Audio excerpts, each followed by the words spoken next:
جو 70 سال میں کہنے والے لوگ پیدا نہیں ہوئے تھے، آج کھڑے ہو کر کے کہہ رہے ہیں کہ ہم 20 کروڑ مسلمان اور 6 کروڑ کرسچنوں کو اپنے گھر واپس لائیں گے. یعنی 20 کروڑ مسلمانوں کو ہندو بنائیں گے، 6 کروڑ کرسچنوں کو ہندو بنائیں گے. ایسا معلوم ہوتا ہے کہ صرف انہوں نے اپنی ماں کا دودھ پیا ہے، کسی اور نے نہیں پیا.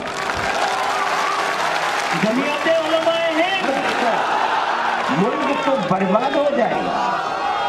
یہ تو فیصلہ کل کرے گا، آنے والا دن بتائے گا کہ کون کیا رہا اور کیا بنا. لیکن آنے والے دن آنے تک گلی کوچوں میں جو خون بہے گا وہ کس کا بہے گا؟ اکثریت کا بھی بہے گا، اقلیت کا بھی بہے گا. جمعیت علماء ہند اس کو برداشت نہیں کرتی.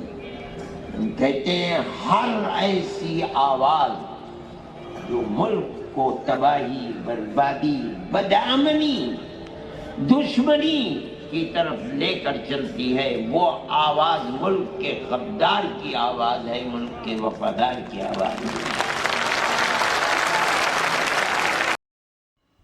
السلام علیکم ناظرین، آپ دیکھ رہے ہیں ریل نیوز. آج کل سوشل میڈیا پر ایک بیان کو لے کر کافی ہنگامہ دیکھنے میں آ رہا ہے. ناظرین، سب سے پہلے سمجھنا ضروری ہے کہ وائرل ہونے والے بیانات اکثر مکمل تقریر کے بجائے چند جملوں پر مشتمل ہوتے ہیں جنہیں سیاق و سباق سے ہٹا کر پیش کیا جاتا ہے. معاملہ کیا ہے؟ اطلاعات کے مطابق ایک جلسہ یا ایک کانفرنس کے دوران مولانا ارشد بدی نے ایک تاریخی اور مذہبی حوالہ دیتے ہوئے گفتگو کی. ان کے بیان کو بعض حلقوں نے تنقید کا نشانہ بنایا، جبکہ ان کے حامیوں کا کہنا ہے کہ بات کو غلط انداز میں پیش کیا گیا. کچھ نیوز چینلز اور سوشل میڈیا پیجز نے اسے ہنگامہ قرار دیا، جبکہ حقیقت میں ایک فکری اور نظریاتی اختلاف کا معاملہ تھا. اصل نکتہ کیا تھا؟ مولانا صاحب کا موقف یہ بتایا جا رہا ہے کہ انسانیت کی ابتدا ایک ہی خالق سے ہوئی اور سب انسان بنیادی طور پر ایک ہی نسل سے ہے. یہ بات اسلامی تعلیمات اور دیگر مذاہب کی بعض روایات میں بھی ملتی ہے. تاہم ناقدین کا کہنا ہے کہ بیان کے بعد حصے حساس تھے، انہیں زیادہ احتیاط کے ساتھ پیش کیا جانا چاہیے تھا. بیان کے بعد بعض سیاسی شخصیات اور تنظیموں نے اعتراض کیا، جبکہ کچھ نے اسے آزادی اظہار کا حق قرار دیا. ابھی تک کسی بڑے قانونی اقدام کی تصدیق نہیں ہوئی، البتہ بحث و مباحثہ جاری ہے. حقیقت کیا ہے؟ ابھی تک کوئی سرکاری پابندی یا عدالتی فیصلہ سامنے نہیں آیا. زیادہ تر بحث ٹی وی مباحثوں اور سوشل میڈیا تک محدود ہے. مکمل تقریر دیکھنے کے بعد ہی صحیح رائے قائم کی جا سکتی ہے. ناظرین، ہمیں یاد رکھنا چاہیے کہ آج کل سوشل میڈیا پر ویڈیوز کو ایڈٹ کر کے وائرل کرنا آسان ہے، اس لیے کسی بھی بیان پر فوری رد عمل دینے سے پہلے مکمل تحقیق ضروری ہے.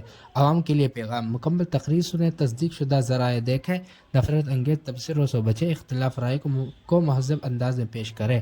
آخر خبر یہ ہے کہ جمعیت علماء ہند کے صدر مولانا ارشد بدی کا یہ بیان حالیہ دنوں فروری 2026 میں سوشل میڈیا پر کافی وائرل ہوا ہے، جو انہوں نے RSS کے سربراہ موہن بھاگوت کے گھر واپسی سے متعلق ایک مبینہ بیان کے رد عمل میں دیا ہے. ان کے اس بیان کے اہم نکات ہم آپ کو بتاتے ہیں. بیان کا پس منظر یہ ہے: مولانا ارشد بدی نے موہن بھاگوت کو اس بیان پر سخت تنقید کی جس میں کہا گیا تھا کہ 20 کروڑ مسلمانوں اور 6 کروڑ عیسائیوں کو گھر واپس لائے گئے، یعنی ہندو بنائے گئے. ماں کے دودھ کا تذکرہ مولانا نے طنزی انداز میں کہا کہ ایسا معلوم ہوتا ہے کہ صرف انہوں نے ہی اپنی ماں کا دودھ پیا ہے، کسی اور نے نہیں پیا. ان کا مقصد یہ تھا کہ کسی ایک نظریے کو دوسرے پر زبردستی تھوپنا غلط ہے اور ہر ایک کو اپنے مذہب پر قائم رہنے کا پورا حق ہے. ملک کی سلامتی انہوں نے خبردار کیا کہ ایسی باتیں ملک کو تباہی، نفرت اور خانہ جنگی کی طرف لے جا سکتی ہے، جہاں اکثریت اور اقلیت دونوں کا خون بہے گا. جمہوریت اور وفاداری: مولانا نے مزید کہا کہ ہندوستان ایک جمہوری ملک ہے اور جو لوگ نفرت پھیلاتے ہیں وہ ملک کے وفادار نہیں بلکہ ملک کے ساتھ غداری کر رہے ہیں. اس بیان کے بعد سیاسی اور مذہبی حلقوں میں ایک نئی بحث چھڑ گئی ہے اور سوشل میڈیا پر اسے مختلف زاویوں سے دکھایا جا رہا ہے. کیا آپ اس بیان کے